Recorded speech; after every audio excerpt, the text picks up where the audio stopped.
Right, it's a couple of minutes past 6, so I'm going to kick off now. Hello, everyone.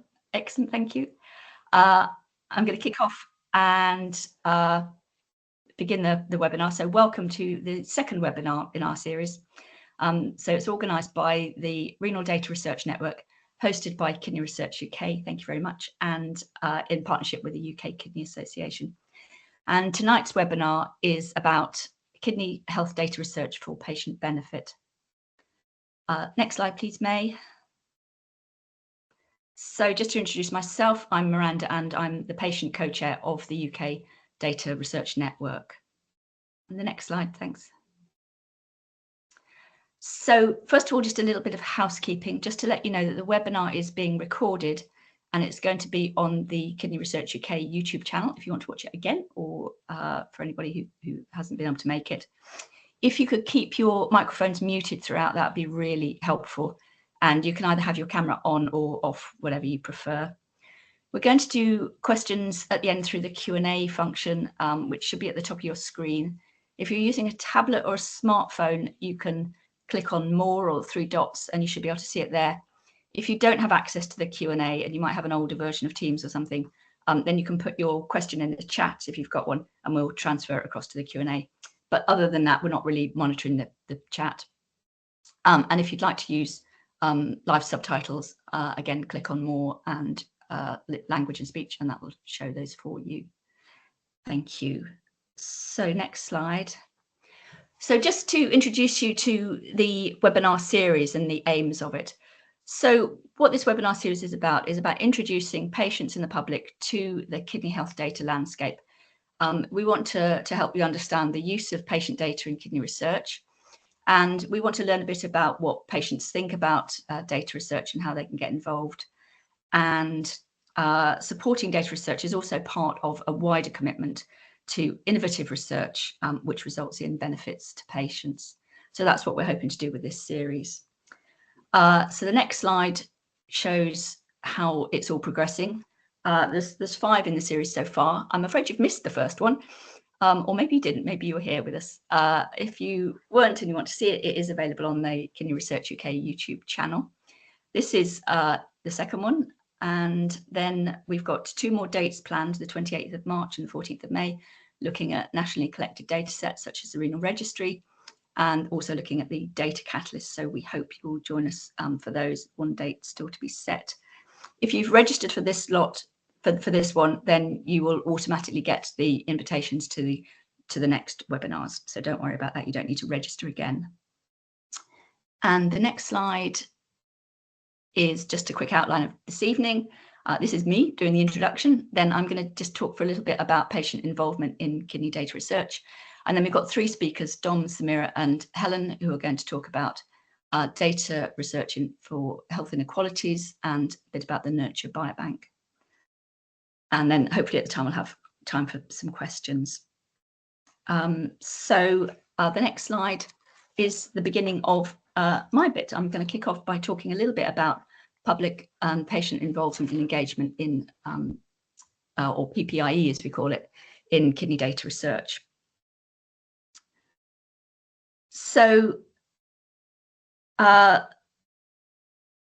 roles in public and patient involvement and engagement have been, well, first of all, I'm a kidney patient, and that's why I'm involved. I received a living donor transplant in 2006 for polycystic kidney disease, and that's worked really well. For the past 4 years, I've been the lay advisory group lead at Kidney Research UK, and that's about making sure that the patient voice is heard in the work of the charity and in the kidney research that they fund. More recently, I became the patient co-chair of the UK Renal Data Network, supporting patient involvement in kidney data research, and this webinar series is part of that. And even more recently, I've just become a public contributor to the BHF Data Science Kidney Catalyst. And as I said, we're going to have a whole webinar about that shortly. So the next slide is a little bit about what is public and patient involvement in research. We talked a lot more about this in the last webinar, so feel free to go and see that. But just a kind of a little recap, it's where patients or carers, people with lived experience, work collaboratively with researchers to plan and manage and carry out research in an active way. And that could be being a co-investigator or being on part of a project team, on a steering group, on sort of multidisciplinary steering group. And it can also involve feedback from a wider group of patients, like a consultation or a patient advisory group, advising about how the research is being done and what it means. So the next slide is about why is patient involvement important in health research. And I'm just thinking here about general health research. Having patients involved provides a real life context for researchers, so it makes research more relevant to patients. So having people with lived experience of a health condition on board means that researchers can just really be more in touch with the living realities of what it's like to be a patient and incorporate that into their research. So patients can help with getting research funded. They can help with writing grant proposals. They can help with lay summaries, with sections on patient involvement. They can plan ongoing patient involvement. They can think about the feasibility of projects, help with interpreting results, and then also with the dissemination of results. Because quite often patients have different networks, different channels for dissemination than researchers, so they can get the word out to a sort of different group of people. And the next slide is about the additional benefits of having patient involvement for data research. As we know, there's been a real lack of trust in the use of personal and sensitive health data.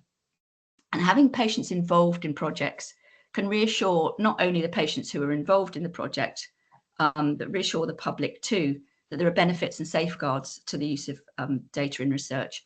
We can begin to rebuild public confidence and trust in the use of that data and give what I call here a moral and social legitimacy for the use of research.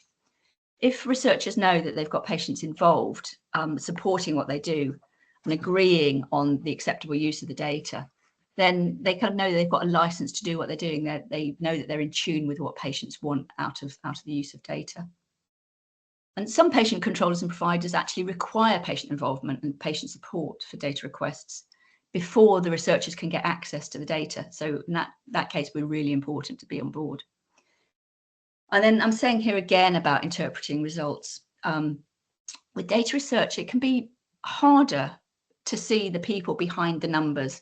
The data can be a bit sort of divorced from the people that it relates to, have real lives and individual experiences. And having the people who provided the data interpreting what that means can be really helpful for researchers and give a really unique perspective. And the next slide is just a really quick one because I haven't really got time to talk about the principles of PPIE in data research, but this is a really great paper. It was published in the International Journal of Population Data Science in 2018, Aitken and Tully, and it's an international consensus statement on public involvement and engagement with data research, and it's really good summary if you want to go and read that. And the next slide is actually about kidney patients. Why are kidney patients special? Why are they different? And when I first got involved in patient involvement, I was actually working in the field of maternity and childbirth. And I thought that when I kind of moved across to doing kidneys, I thought it would be just very similar. And, in some respects it is, the basic principles are the same, but there are some real differences that kidney patients have that are different from other conditions. First of all, kidney disease is often a long-term condition, which means that patients, we're often patients for a very long time. I mean, I've been a kidney patient all my adult life. I have to say it's over 40 years. Whereas when I was pregnant, it was just like 2 lots of 9 months. So, so that's a lot shorter. And in that time, we have time to become experts in our lived experience. There's a lot of hospital visits, a lot of research about our conditions. There's a lot of self-management involved. And also kidney patients have very specialized treatments. Dialysis is basically unique to kidney patients. Nobody else does dialysis. And transplants, although there are transplants of other organs, they're again a very specialized treatment. And all this leads to really complex decision making. And if you haven't really been there and thought about what that would mean from a personal point of view, you probably can't understand it in the same way as somebody who has. And that's really valuable to researchers. Kidney disease also has some inherent inequalities. so that some communities are more likely to get kidney disease than others, and that can be exacerbated by inequities in treatment. And also, kidney patients often have comorbidities. We might have diabetes or cardiovascular disease. So we're not always just a single simple problem. We've got a lot of other things to think about, and all of that makes our contribution to research particularly valuable. So the next slide, thanks, is about how you can get involved. I mean, it's fantastic. You're here. You've come to our webinar, so that means that hopefully you've got an interest in kidney patient data. So what could you do? You could join the Renal Data Network, or you could join one of our work streams that are listed here. We do actually have a network meeting of all of the membership. It's about 80 people tomorrow afternoon at 2 o'clock, which is really short notice. But if you've been completely inspired and want to get involved, you could just put your name in the chat and we can send you an invitation to that. Or you could just get in touch with me, in a bit of a sort of longer time scale if you are interested. And something else you can do is to join Kidney Voices, the Facebook group. And that gives lots of opportunities to get involved in all sorts of research, not just data research. And I think somebody's going to mention that a bit later. So that's enough from me. I'm now going to hand over to the next speaker. Do you want to just put the next slide up, May, and then we'll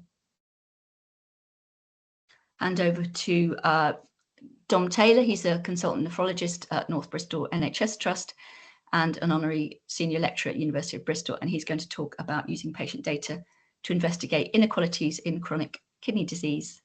Welcome, Dom. Over to you. Thanks very much, Miranda. I just want to, can everyone hear me and see my slides? I think that's yes.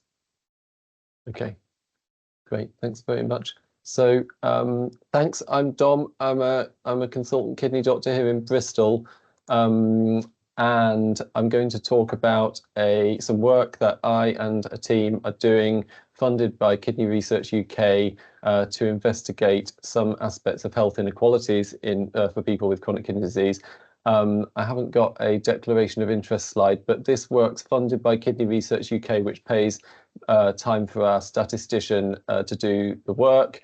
And I'm funded by my job and nothing else, including no funding from pharmaceutical companies. Here we go. I'll just change the next slide. There we go. So here's my circles diagram, which I pull out for lots of different talks, which tries to show the scale of the problem of people with low kidney function, known as chronic kidney disease. And I put that heading that chronic kidney disease is a big growing problem that causes harm. So at the moment, the big yellow circle shows that 10 to 15% of the UK population have got some degree of low kidney function. And then the smaller circles show the numbers of people affected by more severe disease. The circles are getting bigger. So currently around 2.5 million people have kidney function below an eGFR of 60, which would indicate chronic kidney disease stage 3 or above. But that's predicted to grow to about 4 million by 2036. So the circles are rapidly getting bigger. And in my job as a hospital kidney doctor, I mostly see people within the red circle or the smaller dark red circle or the brown circle who either have chronic kidney disease stage 4 or more and are seen in hospital clinics or are receiving dialysis or had a kidney transplant. And the people in the orange circle and the yellow circle, far more of them are managed in primary care by their GP. And the thing is that if you've got low kidney function, you're at risk of your kidney function worsening. So the arrow is meant to show that you might move towards more severe kidney function. And you're also, unfortunately, at higher risk of developing heart disease or kidney failure or dying from complications of those conditions. And the risk of those things happening increases as your kidney function gets worse. So between people in the orange circle, the risk probably increases from 5 times risk of cardiovascular diseases up to around 10 and up to 15 for people with kidney failure compared to people without chronic kidney disease. Now we've got some treatments for chronic kidney disease and they work, and those include controlling people's blood pressure, giving them specific blood pressure tablets called ACE inhibitors or ARBs, and giving them statin tablets. And all these things reduce the risk associated with chronic kidney disease. And that's great, and that's why I've drawn a smaller arrow on that slide.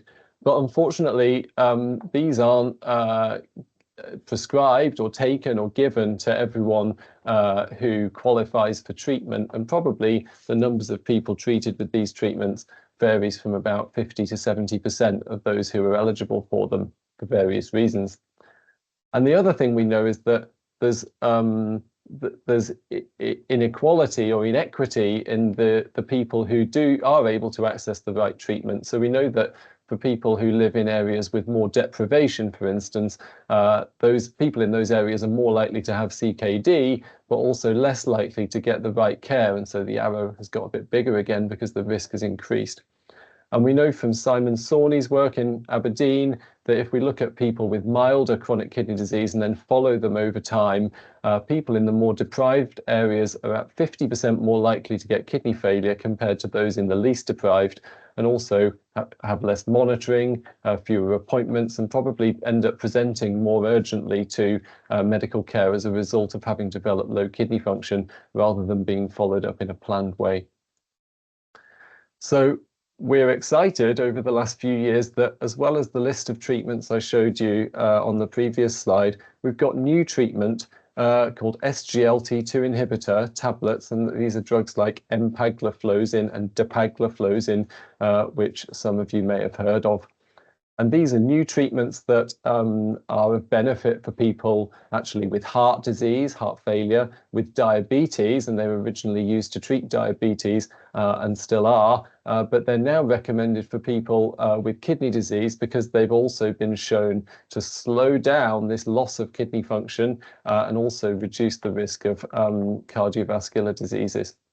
But we suspect that, like the other treatments, there's reduced access to the treatment, and we know from early prescribing data that they're not that widely prescribed, and also that there's this unfairness, this inequity in access to the treatment based on where people live and the level of deprivation in that area.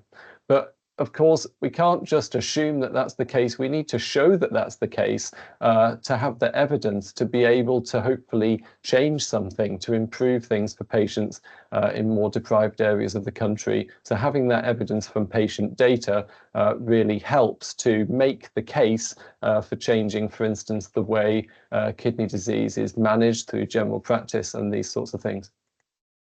So Kidney Research UK funded a study for us to work with data from a database called CPRD, which is the national database that collects data from general practice surgeries. So surgeries across the UK collect data through their patient record. So through when you go to the GP surgery, your record will be recorded into the EMIS system. And then some practices submit data after it's been completely anonymized, submit it to the this central database called CPRD, who then look after the data and make sure it's used well. And so we applied for data to be able to do this study. And my colleague Jemima Scott, who's also a kidney doctor in Bristol, had already gained a data set from CPRD for an associated piece of work, and we were able to use that data for this piece of work too. And then once we had access to the data, we do some analysis, and there's a picture of a computer, but I've put an extra picture of Tim in there because really he's the person beavering away, cleaning the data and trying to make sense of this work. And through the process, as Miranda said, we've involved patients, of course, and we had two great patient representatives, Nick Lucas and Richard Percival, who helped write the application and think about how the study should be designed, and helped write and interpret a lay summary for the study to make sure it was understandable and that we were being clear as to what we were trying to achieve in the study. And then later, Nick and Richard will help us to interpret the results, write reports, and make sure those reports are interpretable by patients. So we haven't finished the study yet, so I haven't got final results, but I've got some very early results to share. So we've got a population of around 60,000 people in our data set, and we've got data on those people and the drugs that they've been prescribed and their level of severity of their disease and so on. To start with, we did some analysis to compare the prescription of these SGLT2 inhibitor drugs across within that group across people with different levels of deprivation. Deprivation of by area in the UK can be split crudely into these 5 groups, where 1 is the least deprived areas of the UK and 5 is the most deprived. And here's an initial graph that shows that over time, the numbers of people being prescribed these new drugs, which can help to reduce the risk associated with low kidney function, the number of prescriptions has gone up, and it started to go up around the time that the papers showing benefit for these drugs were released, and the guidance from NICE, the national governing body around prescribing, approved the drugs. And then we compared across these 5 deprivation level groups. And the initial data shows that if someone's in the most deprived group, actually they're more likely to receive a prescription. And in the least deprived group, they're less likely. And the reason for that is that people in most deprived areas in the UK are more likely to have chronic kidney disease and more likely to have other reasons to be prescribed the drug. So it's appropriate that there's more prescribing in that area. But then we adjusted these figures to take into account the need for treatment and disease severity. And we found that when we consider people who have a clear reason to be prescribed the drug, these lines flip over. That's what I've tried to show with my arrows. And what that appears to show is that there's some unfairness within the system, that access to these sorts of treatments are lower if you live in a more deprived area in the UK compared to a less deprived area, when we take into account the reasons for prescribing the drug. So we are doing ongoing work to produce a report that is likely to show findings similar to this. Tim's doing some ongoing analysis now that's likely to take 2 or 3 more months. But once we have results, we're planning to put out a report through Kidney Research UK, as well as a publication. And we hope that what that will do is influence the way that kidney services are designed and the way that prescribing of these drugs is done, to try and combat some of that unfairness and inequity and improve access to these helpful treatments for people in more deprived areas of the UK. And I just want to acknowledge the rest of the team. So Nick and Richard, who I've mentioned already, Jemima and Tim I've mentioned, Fergus Kasky and Yoav Ben Shlomo, who are colleagues through the University of Bristol, and Matt Graham Brown in Leicester, also on the team. Thanks very much. Lovely. Thanks so much, John, for your fascinating and, to be honest, sort of slightly worrying talk. And it's fantastic that you're doing this work funded by Kidney Research UK to find out about this, so that it can be remedied, and the people who need these treatments can get them. So thanks ever so much. I'm now going to hand over to Samira, who's going to, she's actually one of my co-chairs on the Renal Data Network, but she's here today as the on the Nurture Strategic Group, and she's going to give us an introduction to the Nurture Biobank. Thank you, Samira. Thanks, Miranda. I'll just share my screen. Can you see that okay? Yep, all good. Yep. Great. Thanks, Miranda. As Miranda says, I am a kidney doctor and a researcher at the University of Dundee, and I'm going to talk about Nurture, which is a really exciting resource that really utilises data and maximises the use of data that will hopefully advance the field for kidney research. So I'll talk a bit about in the next 5 or 10 minutes or so about what Nurture is, an overview of the resource and the partners and collaborations and the data involved. So Nurture is what we call a biobank, and it's a one-of-a-kind in the UK a collection of samples, biological samples that have been donated by kidney patients, which can then be used for approved scientific studies moving forward. So there's currently, in the first phase of the Nurture study, 2 patient groups. So the first one's chronic kidney disease. So that's information on 3,000 individuals with chronic kidney disease. So that is samples from these patients from all across the UK. And the second one is idiopathic nephrotic syndrome, of which there's 740 individuals that have provided samples for these. Why is Nurture important? Well, chronic diseases, particularly kidney diseases, are very complex. There are a number of different mechanisms that interact that lead to kidney diseases, and a lot of the mechanisms are currently unknown. So if we're able to provide samples that can lead to earlier diagnosis and to new approaches that will hopefully lead to prevention and treatment of kidney disease, we can improve outcomes for people with kidney disease moving forward. So Nurture at the moment, as I said, is a collection of these samples, but as time goes on, researchers will carry out further analyses of these samples and return that information back into the data set and link it to other routinely collected healthcare data sets. So this resource will just grow and become more and more valuable as time goes on, and hopefully will lead to lots of exciting developments.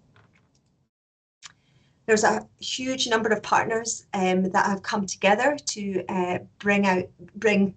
create Nurture. So it's a collaboration supported by Kidney Research UK, the UK Renal Registry, UK Kidney Association, UK Kidney Research Consortium, but also patients were heavily involved all the way through, and Helen will talk a bit about that.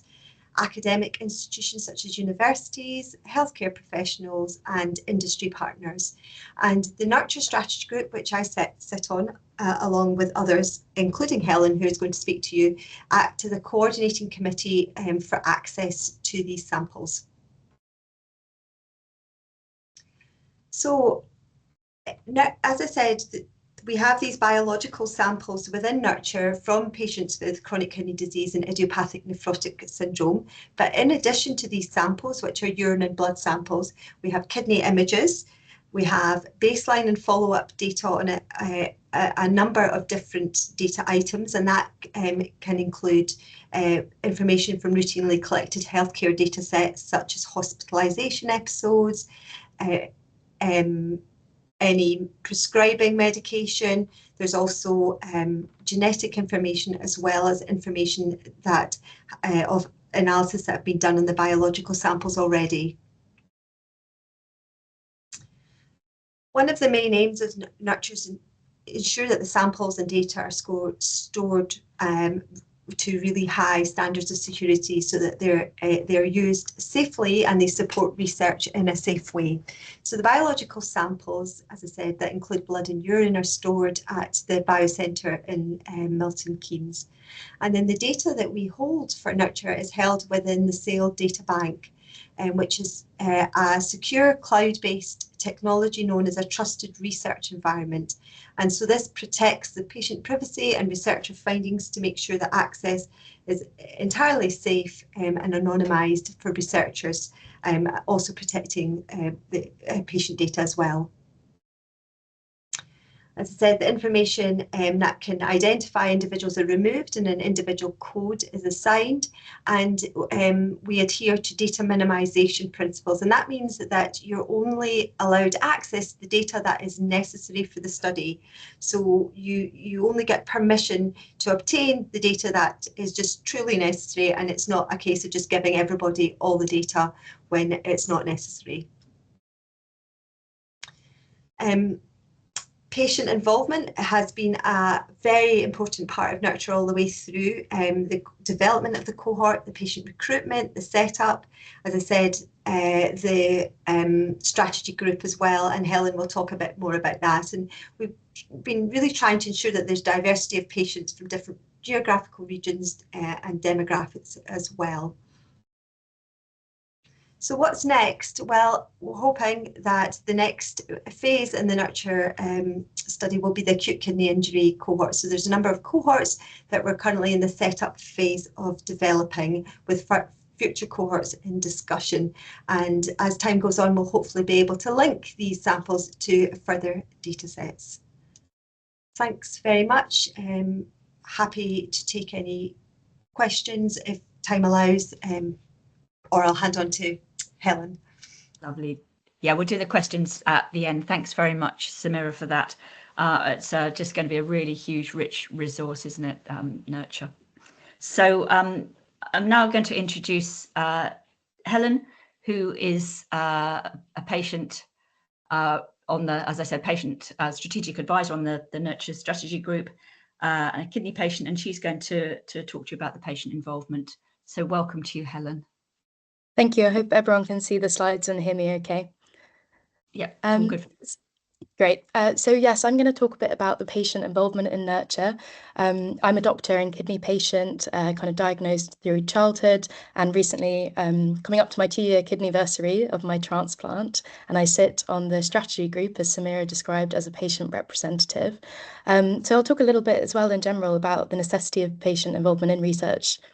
So firstly, patient involvement in Nurtures are completely necessary and wouldn't actually exist without these patients who generously donated their time and samples to making this fantastic resource.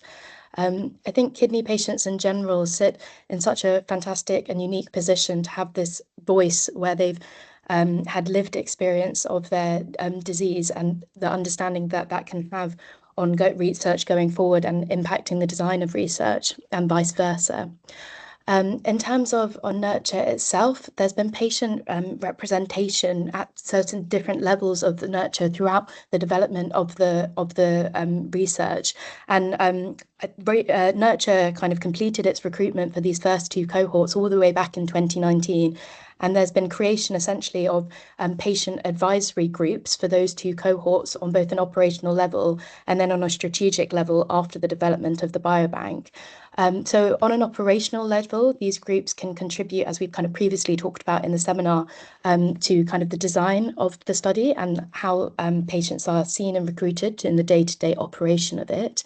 And then on a strategic level, once the biobank has been created from these cohorts, I really oversee both the development of the kind of processes that have been put in place, as Samira described, in terms of kind of data access and being able to have that transparency to see how these patients' data is being used, I think is so valuable to increasing understanding within the kidney community and the research community of this.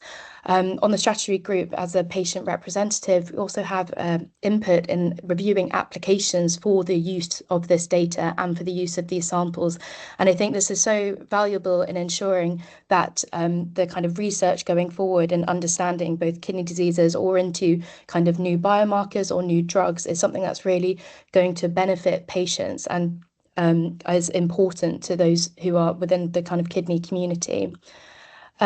And I think kind of Miranda touched on this as well, and kind of ensuring the understanding of how this research is being done and developed can improve kind of trust and confidence from the kidney community in this research.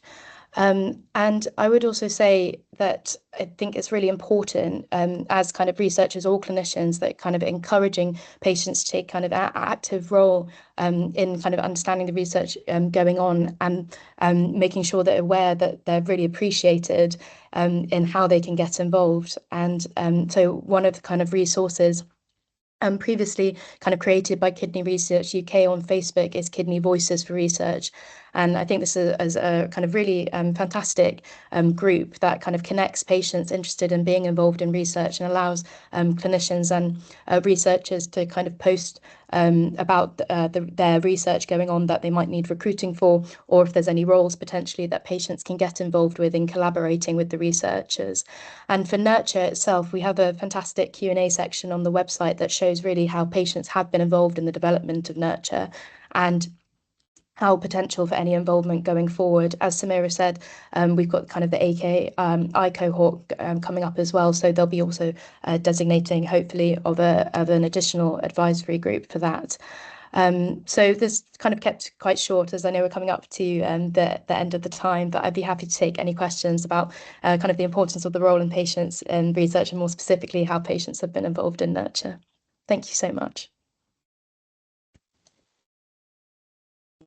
Thank you, Helen. Thank you so much for speaking to us and for your work with Nurture. And the same goes to the other speakers. Thank you very much for joining us, and also for the work that you do for the benefit of kidney patients. It's really brilliant. So we don't have any questions in the Q&A. So if you want to write anything in the Q&A, that'd be great. But we do have one that's come from the chat from Martin. And I think Martin's not a kidney patient, but has got other interests. And he says, do you think diabetes researchers can learn from your methodology, including PPIE? So I don't know who that question's best directed to. I know that we have been doing some work jointly with Diabetes UK. Does anybody want to think about that? Samira?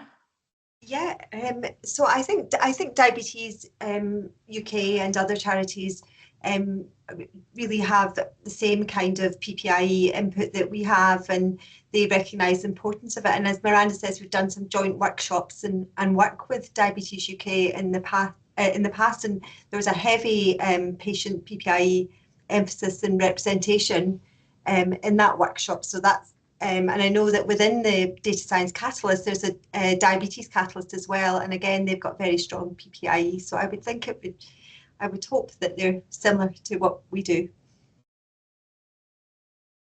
Thanks, Samira. Did anybody else want to make a comment on that? No. Okay. We haven't got any other questions. We've got a couple of minutes.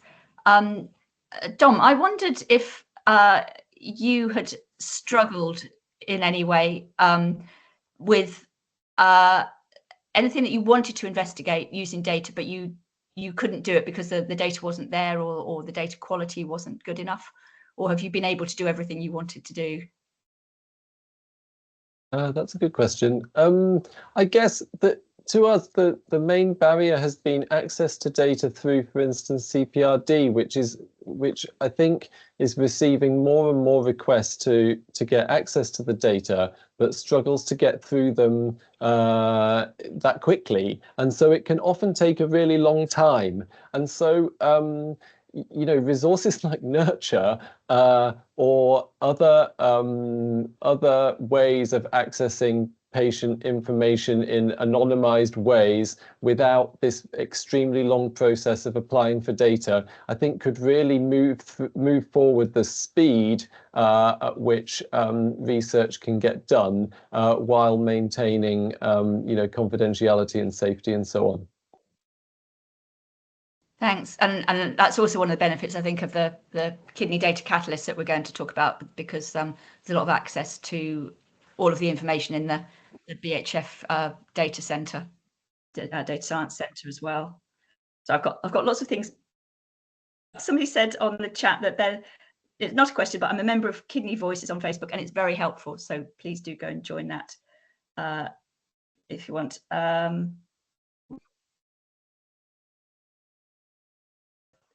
So I'm just having a quick look at this.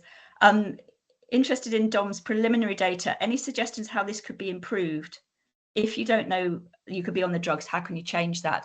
I think that's a really interesting question about, sorry, did you get that, Dom, about how do we make a difference in that? How do we get the right people to get the right treatments?